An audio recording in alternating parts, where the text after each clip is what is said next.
Que Allah aceite todos os esforços, todas as formas de adorações. Caros irmãos, fico feliz em encontrar um masjid cheio, mas também aproveito pedir desculpas pelo atraso. Na verdade, estava um pouco longe, mas o tempo que nos resta, inshallah, Allah vai colocar o baraka.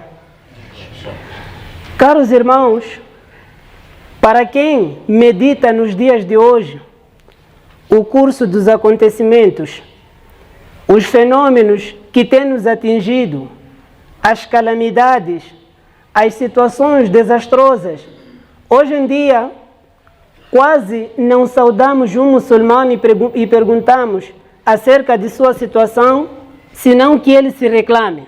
Todo mundo está a chorar. Alguns usam até o termo "o mundo está de cabeça para baixo", o que quer dizer que a situação não é das melhores. Alhamdulillah, tem-se notado sim um crescimento dos muçulmanos. Porém, a prática é que, infelizmente, tem, ou melhor, deixa muito a desejar. Prezados irmãos, se a gente meditarmos essas situações relacionando com aquilo que Allah subhanahu wa ta'ala diz, chegaremos a uma conclusão. E qual é essa conclusão? É que tudo isso que tem nos afligido, todas essas situações, essas calamidades, essas doenças, essas dificuldades, resultam do quê? Da nossa própria ação, do nosso próprio comportamento. Por que dissemos isso? Allah subhanahu wa ta'ala, em seu sagrado Al-Qur'an, ele diz: ظهر الفساد في البر والبحر بما كسب أيدي الناس ليذيقهم بعض الذي عملوا لعلهم يرجعون. Allah subhanahu wa ta'ala, neste versículo, ele diz que a desordem na face da terra surgiu, ou seja, apareceu a desordem. Quais são essas desordens? Estamos a falar dessas calamidades. Hoje em dia nós sempre escutamos que, olha, há ciclone no sítio X, olha, houve uma tempestade que acabou devastando tantas casas, dizimou vidas humanas. Portanto, isso tudo tem sido resultado do quê? Das nossas ações. Porque Allah diz: Bima kasabat aydin nas.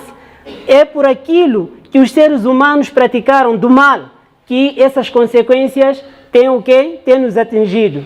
E por que Allah subhanahu wa ta'ala envia essas calamidades? Por que essas situações, esse aperto de vida, essa situação financeira não está boa? Allah diz no final do mesmo versículo: لَعَلَّهُمْ يَرْجِعُونَ, para que eles possam voltar arrependidos, para que possam pedir o quê? O perdão a Allah subhanahu wa ta'ala. Portanto, prezados irmãos, se a gente pretende mudar esta situação para uma melhoria, é necessário que a gente peça perdão a Allah subhanahu wa ta'ala. O Imam Al-Qurtubi conta uma passagem que diz: certa vez disseram ao Hassan al-Basri, era um dos grandes álamos também, ou melhor, enquanto ele estava dando aula, apareceu uma das pessoas, vinha de uma aldeia desconhecida, e ele disse para o imam: "Ó imam, de onde eu venho, há escassez de chuva. Inqata al-matar", disse que não há chuva. Ele lamentava, se queixava dessa situação porque poderia afetar o quê? As plantações. Então, qual foi a resposta do imam al-Hassan al-Basri? Ele disse assim: "Akthir min al-istighfar. Akthir min al-istighfar." Peça muito perdão a Allah subhanahu wa ta'ala. Não tardou, até que apareceu um outro homem, se queixando do quê? Da pobreza. Ele disse para o imam que: "O imam, minha situação financeira não está boa." O imam novamente aconselhou a ele, dizendo: "Akthir min al-istighfar." Peça perdão a Allah subhanahu wa ta'ala. Não tardou, apareceu mais uma outra pessoa que pedia para o imam: "Ó imam, eu desejo ter filhos, eu não tenho filhos, faça dua para mim, para que Allah subhanahu wa ta'ala me conceda filhos." Então o imam novamente disse para ele: "Akthir min al-istighfar." Um dos seus companheiros que estava sentado na companhia do imam al-Hassan al-Basri disse para ele: "Ajaban laka ya Aba Sa'id." É admirável suas respostas, ó Abu Sa'id. Veio aquele primeiro homem, queixou, ou melhor, ele apresentava a situação de escassez, de chuva. Você disse para ele, akfir min al-istighfar, peça perdão a Allah. Apareceu mais uma outra pessoa, queixando que sua situação financeira não está boa, não é das melhores. Novamente orientaste a ele para que peça perdão a Allah subhanahu wa ta'ala. Foi numerando até a última pessoa. Daí o imam, o que ele disse? Ele disse, ma qultu li nafsi. Ou seja, o que eu disse não é algo que vem de mim, mas sim é aquilo que Allah subhanahu wa ta'ala disse. Ele disse, ama qala Allah, acaso não é Allah que fala no seu sagrado Al-Qur'an? Faqultu astaghfiru rabbakum, innahu kana ghaffara. Não é Allah subhanahu wa ta'ala que diz em seu sagrado Al-Qur'an, peçam perdão a Allah. O que vai acontecer? O perdão será que vai solucionar tudo? Allah diz, innahu kana ghaffara, Allah vai perdoar. Mas será que é só isso? Não, meus queridos irmãos. Mais adiante, Allah subhanahu wa ta'ala o que diz? Yursilis samaa alaykum midrara.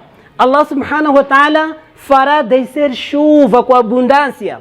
Solução de chuva encontrou-se aonde? No istighfar. Pedir perdão a Allah subhanahu wa ta'ala. Wa yumdidukum bi amwal.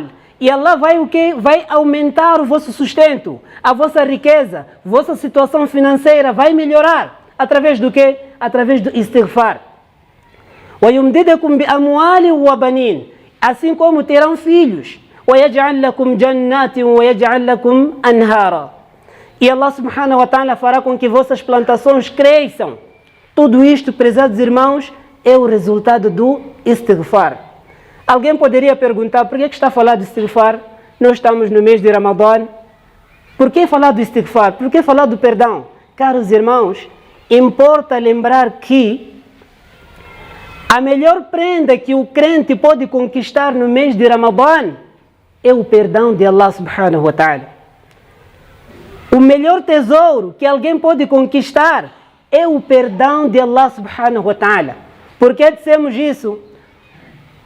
O sahabi al-Jalil, Abu Huraira radiallahu ta'ala anhu, conta que certa vez o profeta Muhammad sallallahu alaihi wasallam veio para o masjid para dirigir o khutbah. Quando ele chegou na primeira escada do mimbar, ele disse Amin. Subiu novamente para a terceira escada, repetiu Amin. Subiu novamente para, dizia a segunda, já na terceira escada disse novamente Amin. Então os sahabas se admiraram. Disseram, Ya Rasulallah, ma kunta tasna'a hadha. Ó mensageiro de Allah, nunca te vimos, jamais foste de o quê? De fazer este gesto. O que significa? O que quer dizer com isso? Então, é quando o mensageiro de Allah, sallallahu alaihi wasallam, diz, Inna Jibril qala li, certamente que o anjo Jibril veio ter comigo e diz, Raghima anf abdin, desonrado é aquele servo. Adraka abawaihi أو أحدهما فلم يدخله الجنة. Desonrado é aquele servo, é aquele crente que encontra os seus pais, ou seja, ele cresce, ele atinge aquela liberdade financeira, ele se torna independente, encontra os seus pais enquanto já o quê? Enquanto ele já tem essa liberdade, ele já pode se autossustentar. فلم يدخله الجنة. E os seus pais não foram motivo de ele entrar aonde? No paraíso. Portanto, aqui vem uma recomendação, que é de o quê? De tratarmos bem os nossos pais, acarinhá-los, respeitá-los, não é? Então, falam yudkhiluhu al-jannah, o profeta Muhammad sallallahu alaihi wasallam diz que é desonrado esta pessoa que encontra seus pais, ou encontra um dos dois, e ainda assim ele não consegue adquirir o quê? O Jannah. Daí o profeta diz, facultu amin, eu disse amin, respondendo ao quê? Ao dua de Jibril alayhi salatu wassalam. Thumma qala, novamente Jibril alayhi salatu wassalam voltou a mencionar o dua. Ele diz, raghima anfa abdin, desgraçado, ou seja, desonrado, é aquele servo que dakhala alayhi Ramadan. O Ramadan chega. Ou seja, ele entra no mês de Ramadã, falam yughfar lah, e ainda assim ele não alcança o perdão do quê? O perdão de Allah subhanahu wa ta'ala. Prezados irmãos, aqui vem o mawdi' shahid, ou seja, a prova daquilo que estamos aqui a falar, que o istighfar é a melhor prenda, porque o profeta Muhammad sallallahu alaihi wasallam, neste hadith, ele diz que desonrado é aquela pessoa.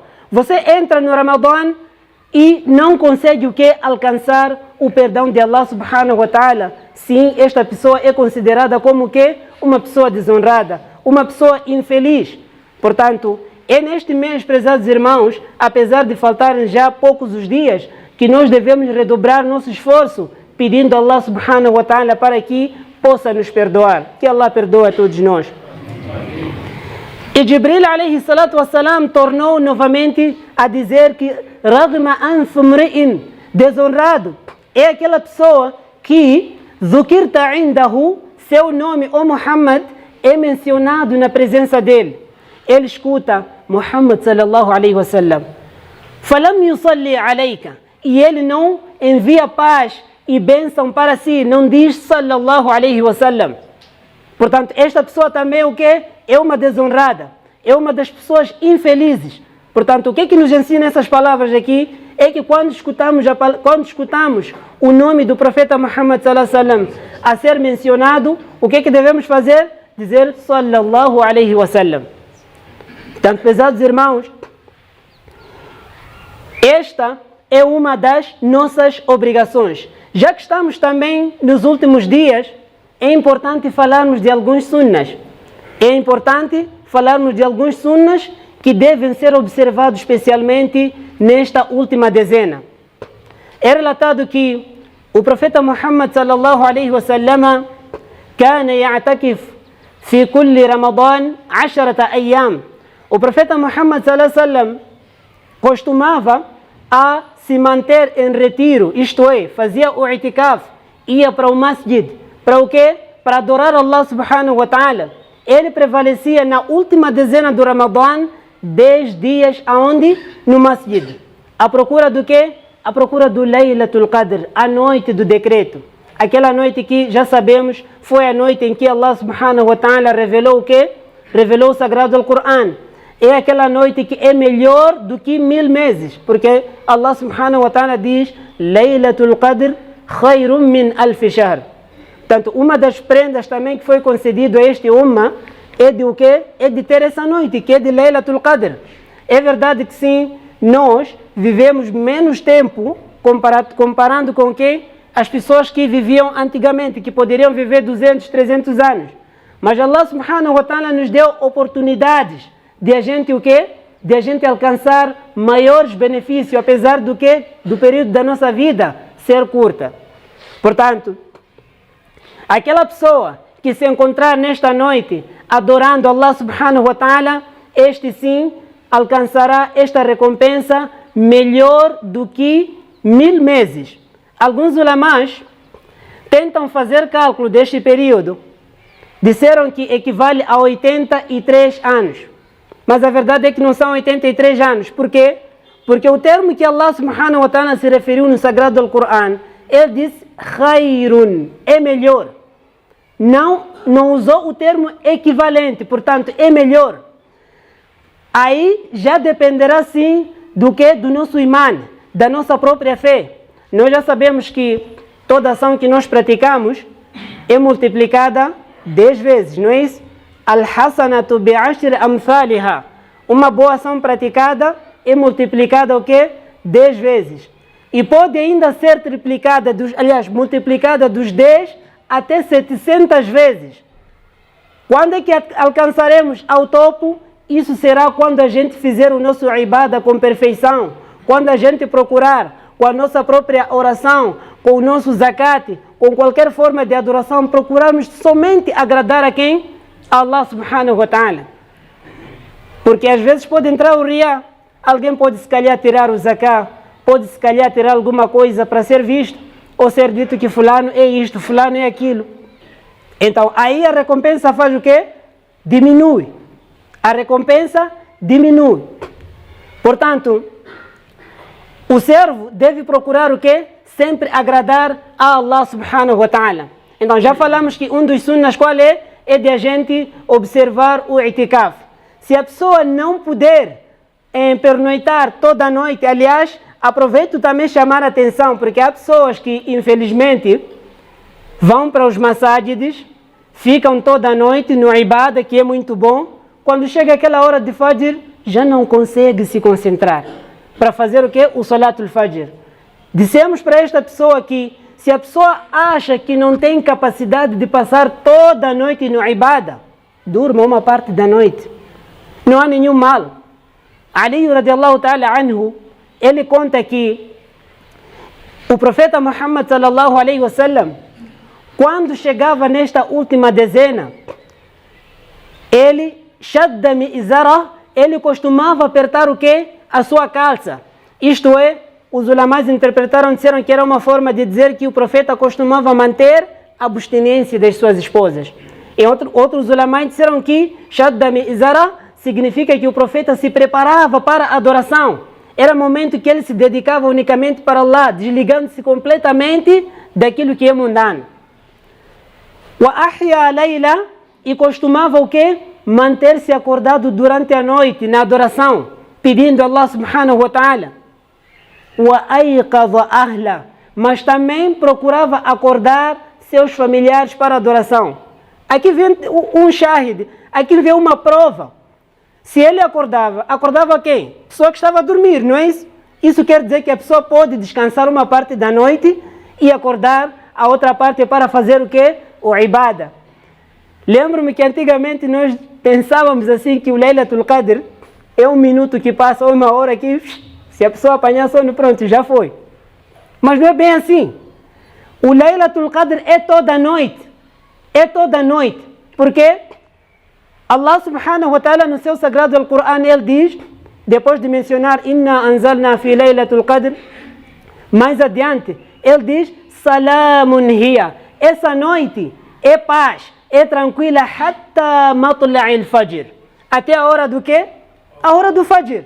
Portanto, é toda noite. Se a pessoa cumpre uma parte da noite com a ibada, é claro que sim, ele encontrou também o quê? O Laylatul Qadr. Mas a recompensa deste não será igual com aquela pessoa que passou toda a noite, né? Claro que encontrou o que é o Laylatul Qadr, mas a recompensa será diferente. Se a pessoa conseguir passar toda a noite adorando Allah subhanahu wa ta'ala, vai alcançar muita recompensa. Nós já sabemos que o Jannat está em degraus, não é? O paraíso está em degraus, tem 100 degraus. Cada um estará no degrau que equivale com o quê? Com seu próprio imã, com sua própria fé. Portanto, não podemos prejudicar aquilo que é obrigatório. Aquilo que é obrigatório por causa do quê? Por causa de um sunnah. Eu estou a falar isso porque é algo que tem se verificado. As pessoas passam toda a noite no ibada, chega aquela hora que ele deve cumprir com a obrigação, já não consegue. Não vê a hora do imam dar salam, porque quer ir para casa descansar. Irmãos, Allah subhanahu wa ta'ala diz ما تقرب إلي عبدي بشيء أحب إلي مما افترضته عليه. O servo jamais se aproxima de Allah com alguma coisa de adoração, com alguma forma de ibada, além daquilo que eu tornei o quê? Obrigatório para ele. Portanto, a melhor forma de a gente se aproximar a Allah subhanahu wa ta'ala é a gente fazer o quê? Cumprir com as obrigações. Aquilo que é obrigatório nunca deve ser o quê? Desperdiçado. Nunca pode ser despachado por causa do quê? Por causa de um sunnah. Estamos juntos? Irmãos, lá atrás só pedi para acordar. Acho que passaram muito no ibada, né? Jazakumullah khair. Então, um outro sunnah que também é importante, prezados irmãos, nesta última dezena, é a gente cumprir com a obrigação de tirarmos o quê? O Zakatul Fitri. Zakatul Fitri é aquela caridade obrigatória que o jejuador deve tirar, não é? Quando é que deve tirar o Zakatul Fitri? O Zakatul Fitri pode ser tirado o quê? 2 dias antes do quê? Do Salatul Eid. Mas também pode-se tirar no dia do Eid, isto é, antes da oração do quê? Do Eid. Portanto, aquela pessoa que vier a tirar o Zakatul Fitr depois do Salah, não será considerado como alguém que cumpriu com essa obrigação do quê? Do Zakatul Fitr. Mas a pessoa que vier a tirar o Zakat al-Fitr antes da oração, este sim estará na categoria daqueles que cumpriram com esta obrigação. E qual é o benefício de a gente tirar o Zakat al-Fitr? O profeta Muhammad sallallahu alaihi wasallam disse que o Zakat al-Fitr serve como que tuhratun lis-sa'im, ou seja, é uma purificação para o que? Para o jejuador. Nós quando jejuávamos, ou melhor, quando estamos a jejuar, nós cometemos muitas falhas. Às vezes falamos mal, às vezes mentimos, às vezes juramos até falsamente. Então, a pessoa que tirar o Zakat al-Fitr acaba purificando o quê? O seu próprio jejum. Então, é obrigado também todo aquele que tiver condição, tiver aquilo que dá para comer com sua família, comemorar com sua família e ter algo que sobra, ele deve tirar essa parte que sobra para compartilhar com outros muçulmanos, aqueles que não têm. E adianto dizer que também não é obrigatório para aquela pessoa que não tem condição. Se alguém não tem condição, ele deve esperar receber. Mas se alguém tem alguma coisa lá em casa que cabe para sua família e sobra uma outra parte, esta parte que sobra deve compartilhar com quem? Com seu irmão muçulmano. Não podemos fazer lá armazéns de carne, armazéns de sacos de arroz. Wallahi, tem acontecido isso nesse mês. A pessoa fica a comemorar, em casa tem arroz, tem carne, tem tudo. Tem algo que dá para comer quase mais um mês à frente. E seu vizinho não tem nada para comer. Seu vizinho naquele dia está preocupado. Mal consegue ir rezar porque pronto, não sabe o que vai comer. Então, Allah subhanahu wa ta'ala obrigou aos jejuadores a tirarem o quê? O Zakat al-Fitr, para que faça com que todos os muçulmanos neste dia comemorem. Então, esta é uma das obrigações que também devemos observar antes do quê? Antes de rezarmos. E um outro sunnah que também deve ser observado nestes dias, ou melhor, no próprio dia do Eid, é quando a gente for a sair de casa para o masjid, é recomendado que a gente passe a fazer o takbir. Logo que partimos da nossa casa para o masjid, devemos fazer o quê? O takbir, dizer Allahu Akbar, Allahu Akbar, La ilaha illallah, Allahu Akbar, walillahi alhamd. Esta é a forma mais curta. É recomendado que este takbir seja feito em voz audível. Diga à minha esposa, em vez de passarmos aqui a conversar coisas inúteis, vamos passar a fazer o takbir. Andando pelo caminho, indo para o masjid, passar a fazer o quê? O takbir. Allahu Akbar, La ilaha illallah, Allahu Akbar, walillahi alhamd. E tem um aspecto que eu gostava de chamar a atenção, que tem acontecido no dia do Eid. Alguns aqui até se calhar vão me crucificar. Como? Você está a falar isso por quê? O takbir, prezados irmãos, é feito individualmente. Os sahabas, assim como o profeta Muhammad sallallahu alaihi wasallam, cada um deles fazia o takbir individualmente. O que eu quero dizer com isso? Não é assim em conjunto como nos dias de hoje tem acontecido numa só emissão de voz. Allahu Akbar, todo mundo. Isso é bid'ah. Isto é bid'ah. Mas sim, o que nós devemos fazer? Cada um faz o takbir sozinho. Chega no masjid, no dia de Eid, já sabemos que também não há sunnah, não é? 2 rakats. A pessoa vem, simplesmente se senta, continua a fazer o takbir até que o imam se levante para o quê? Hoje em dia é concebido aproximadamente a 2,5 kg. 2,5 kg. São 2 kg de 400 gramas. Mas se a pessoa tirar os 2,5 kg, aí sim já terá tirado o quê? O Zakat al-Fitr. E quais são esses produtos que a pessoa deverá tirar no dia de Eid? São aqueles produtos que nós consumimos. Você tem arroz? Tira. Tem o milho? Tira. Tem feijão? Tira.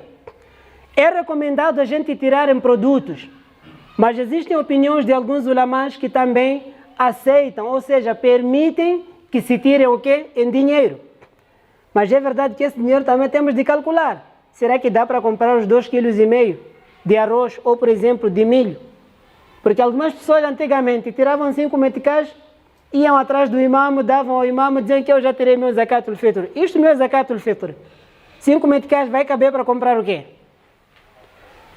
E a pessoa deve tirar para si, incluindo também para sua própria família. Se a pessoa tiver condição, claro, para tirar para todos, ele deverá tirar para seu filho.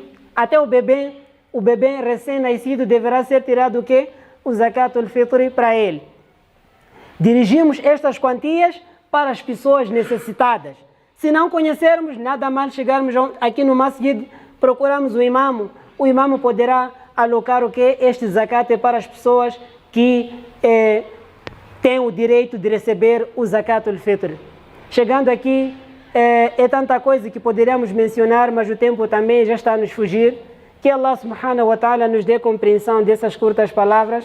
É verdade que eu corri um pouco porque o tempo é que estava um pouco apertado. Espero que compreendam e peço perdão se de certa forma ferir sensibilidade de alguém. Wassalamu alaikum wa rahmatullahi wa barakatuh.